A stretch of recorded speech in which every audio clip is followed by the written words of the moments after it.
Session 4, An Introduction to the Quran, Part C. Let's talk about revelation. Since God cannot be seen or heard, and because the nature and built of a human being cannot receive directly from God, his message has to be delivered through revelation. But what is the meaning of revelation? Revelation is to inform someone secretly or quietly. When someone like a salesman comes to your door and you don't have the time to meet with them, you might motion to a family member to let that person go. In essence, you have informed your family member quietly that you did not want to see that person, and revealed your wishes to them. There are many forms of revelations that were mentioned in the Quran. God has revealed to the angels. He also revealed to people other than prophets, such as the mother of Moses, and to many of his creation, as stated in this verse. Your Lord revealed to the bees, build dwellings in the mountains and the trees, and also in the structures which men erect. Chapter 16, verse 68. Furthermore, the devils have revealed to each other and to human beings. However, when the word revelation is used, it usually takes the specific meaning of God revealing his message to his prophets. There are three forms that revelation may take, as mentioned in the following verse.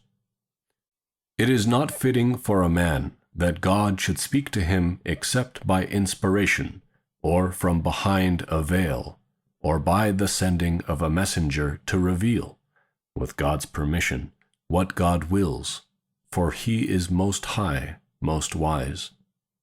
Chapter 42, verse 51. Let's take these forms one by one.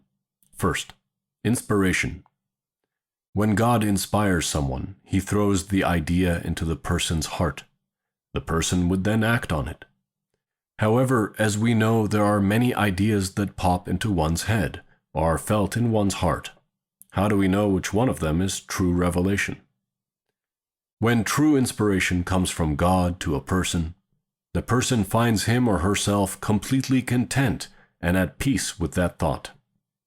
A person would act on it without experiencing any objection or self-doubt, even if such inspiration calls for an action that is typically against the thoughtful mind. Let's take an example of this type of revelation from the Quran.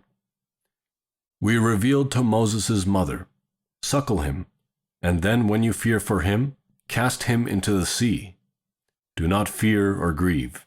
We will return him to you and make him one of the messengers. Chapter 28, verse 7. What woman, in her right mind, would throw her baby into the sea when she fears most for his life? She would basically be throwing her baby from grave danger into certain death. Yet Moses' mother felt completely at peace with this action when she was inspired by God. Second, revelation from behind a veil. Every major religion, be it Judaism, Christianity, or Islam, had its message delivered partly by this method. For example, when the prophet was commanded to start the 5 daily prayers, God spoke to him from behind a veil, the same way he spoke to Moses previously. And third, revelation through a messenger sent from God. The Quran was exclusively revealed by sending a direct messenger, which was the angel Gabriel. The Quran was not revealed by inspiration to the prophet, nor was it through direct speech by God behind a veil. The Quran was delivered solely by the angel messenger, so there would be absolutely no doubt of its origin. The prophet used to hear a loud noise like the tolling of a bell before the angel Gabriel would come and become visible to him. The presence of the angel would take a heavy toll on the prophet. His face would change color. If he was sitting next to one of his companions or resting his leg on them, that person would feel the prophet's leg get so heavy they would describe it as a boulder. If he was riding on a horse or in a camel, the animal would labor from feeling such intense weight. Initially, these stressful encounters took their toll on the prophet, peace be upon him. Then, after the first few revelations of verses, there was a period of pause, and the angel did not return to the prophet for a while. During that time, the Prophet started to miss and long for receiving revelations from God. Usually when you miss something, or when you do hard work and then take a period of rest, you might start longing for the sweetness of hard work and achievement. This feeling makes the work easier for you when you return. You actually start looking forward to it. When you miss the pleasures you get from it, you can overcome the hard parts easily. God says in chapter 94, "Have we not comforted your heart, relieved you of the burden which had been a heavy weight upon your back, and granted you an exalted reputation? So truly, where there is hardship, there is also ease. Truly, where there is hardship, there is also ease." Chapter 94, verses 1 through 6. Let's take note of yet another proof of the truthfulness of the message of the Quran.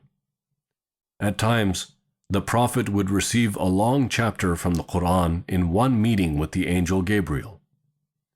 When the revelation session was over, the Prophet would recite the new verses to his companions, who in turn would write them down.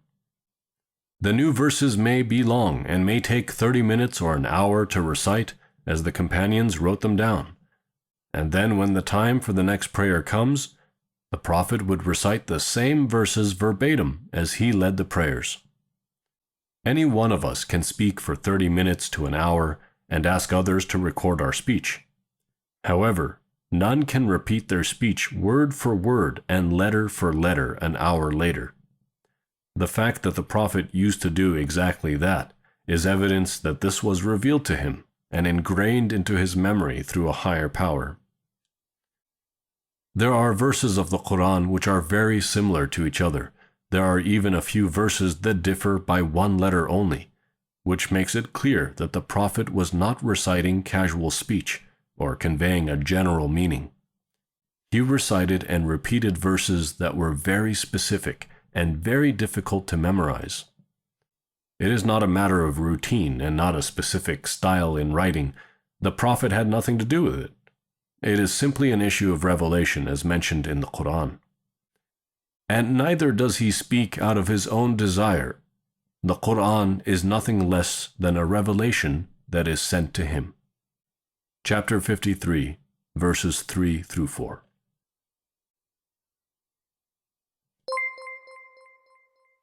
The messenger said, "My Lord, my people treat this Quran as something to be ignored." Chapter 25, verse 30. Do not abandon God's book. Please take a moment to subscribe and to share with your family and friends. Visit us at www.QURANGARDEN.com.